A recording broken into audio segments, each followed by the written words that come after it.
Көзді ашып жұмғанша өте шығатын қайран өмір-ай. Даналарымыз жас кезде еңбек ет деп бекер айтпаған екен ғой. Қыстың қамын жаз ойла дегені де, бойдан күш-қуат кететін уақытында ешкімге жәутең демей, ешкімге алақан жаймай, өмір сүретіндей жағдайыңды жаса, жағдайыңды жас кезіңде ойла дегені екен. Мен бұны кеш түсіндім. Қателігімнен қартаймайтындай жүрген жастар сабақ алып, ой түйсе екен деймін. Қазір ойланып отырсам, өмір маған несібені үйіп төгіп берген екен. Өмірімді жақсартуға мүмкіндікті де көп жіберіпті. Ал мен оңай келген ақшаны оңды-солды шашып, уақытымды тиімді пайдалана алмаппын. Жұмысқа тұрсам, жұртпен тез тіл табысатын қасиетімнен болар, қызметім тез жоғарылайтын еді. Бірақ қырсық мінезімнен бастықтың сөзін, ескертуін көтере алмай, жап-жақсы жұмысымнан шығып кете салатынмын. Әйтпесе, қай істі қолға алмайын, жылдам өрге домалайтын тұғын. Бірақ жалқаулығым басым болды. Сондай-ақ думаншыл болдым, қолым ашық еді.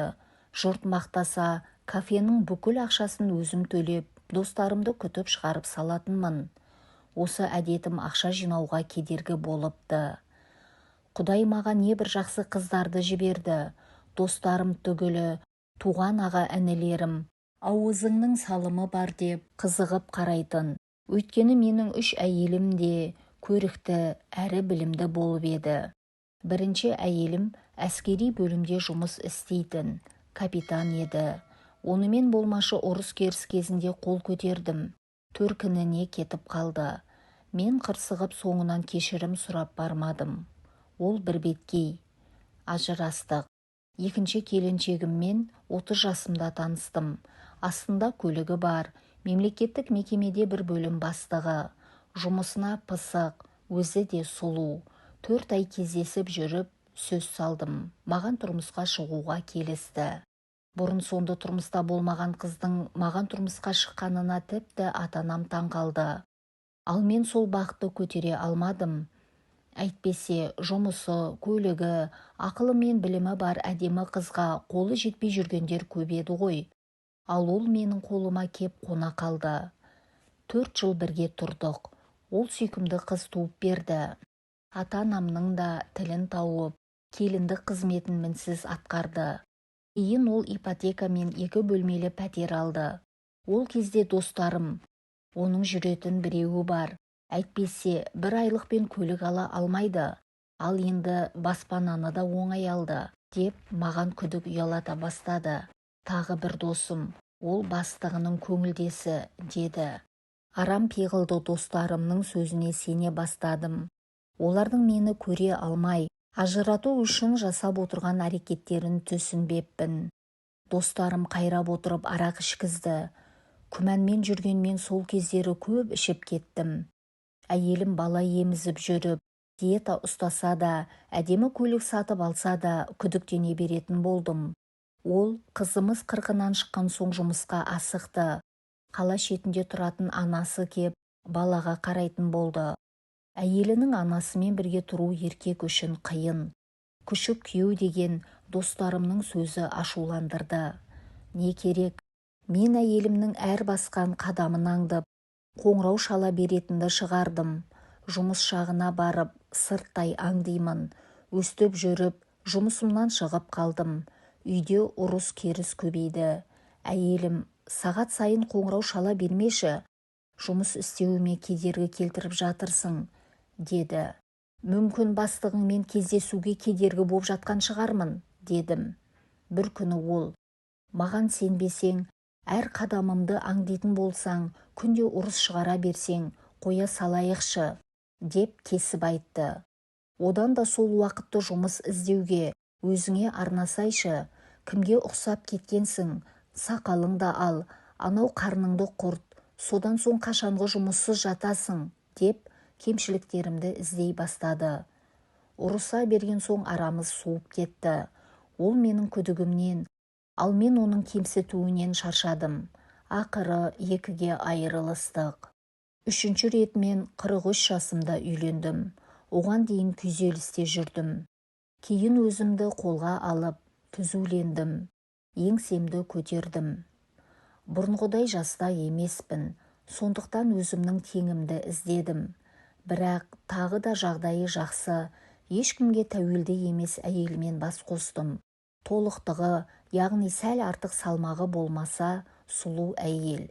Ол саудамен айналысты. 3 базарда киім бутиктері бар. Түркиядан киім әкеп сатады.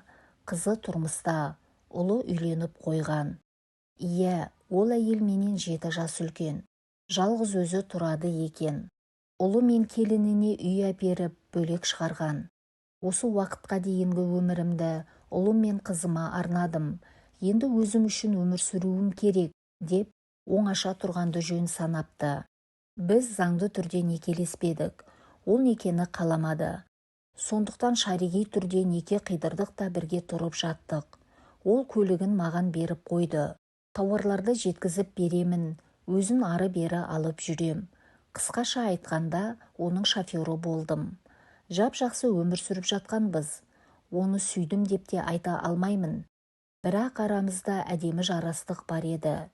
Сөзіміз жарасатын, мені еркелететін. 7 жыл бірге тұрған уақытта обалы не керек, ол мені киіммен, тамақпен, тұрақ жаймен қамтамасыз етті. Соның арқасында шетелді де көрдім. Күйеуім деп қасына ертіп жүрді. Менен ақша талап еткен жоқ. Тек керегі, адалдық және махаббатым еді. Бірақ мені шайтан азғырды. Бутиктеріне тауар тасып жүріп, сатушы келіншектің арбауына түсіп қалдым. Кішкентай бір баласы бар. Жап-жас келіншек өзі маған қырындап бастады. Менен 20 жас кіші, қылымсып тұрған келіншекті бір күні үйіне жеткізіп салдым. Ол үйіне шай ішуге шақырды. Сол күні онымен көңіл қосып қойдым. Жастың аты жас емес пе? Менен ескетті. Сол келіншекке аңсарым ауып тұратын болды. Әйелім Түркияға тауарға кеткенде, сол келіншектің үйінен шықпадым десем де болады. Ал ортақ таныстар бұны әйеліме жеткізіп қойды. Несін айтайын? Ол мені үйден қуып шықты. 50 жаста далада қалдым. Ештеңем жоқ.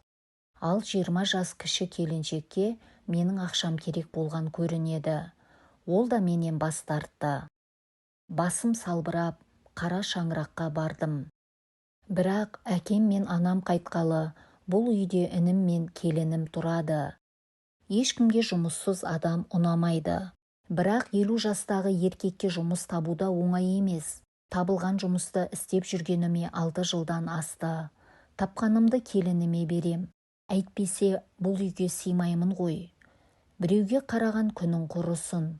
Зейнетке шыққан кәрілік кезеңімді елестетсем, шошимын. Алғашқы немесе екінші некемді сақтап қалғанда, қазір бұлай қаңғырып жүрмес едім.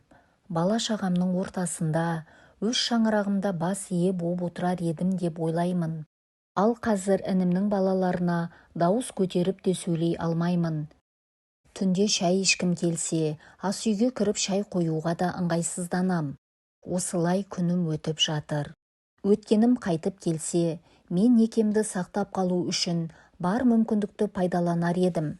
Қырсықтықтан не ұттым десеңізші. Сондай-ақ бақты бағалай білу керек екен. Бақ адамның басына қайта-қайта қона бермейді. Сондықтан да ажырасуға жол бере бермеңіздер.